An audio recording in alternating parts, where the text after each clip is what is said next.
Hi అండి, welcome back to my channel. ఈరోజు డిన్నర్లోకి ఎందుకో చపాతీలు అయితే చేసుకొని తినాలనిపించింది. రోజు రైసే వండుకుంటున్నాను. ఇంకెలాగో చపాతీలు చేసుకోక చాలా రోజులు అవుతుంది కదా, చపాతీలు అయితే చేసుకొని తిందామని అయితే చపాతీ పిండి కలిపేసి ఇంకా చపాతీలు అయితే చేసేసుకుంటున్నాను. ఎక్కువగా అయితే జొన్న రొట్టెలు చేస్తూ ఉంటాను, అది కూడా మా ఆయన ఇంట్లో ఉంటేనే చేస్తాను. ఇంకా ఇద్దరు చిన్నపిల్లలతోటి ఇలాంటి చపాతీ కానీ జొన్న రొట్టెలు కానీ చేసుకోవాలంటే కొంచెం కష్టంగానే ఉంటుంది.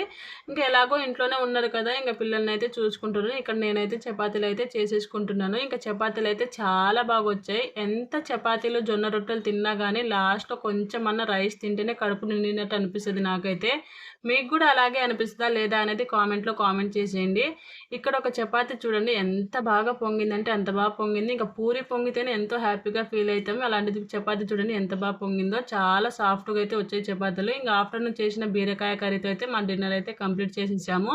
పిల్లల్ని ఇద్దరిని కూడా తినిపించేసి ఇంకా నేను కూడా తినేసాను. వీడియో నచ్చితే సబ్స్క్రైబ్.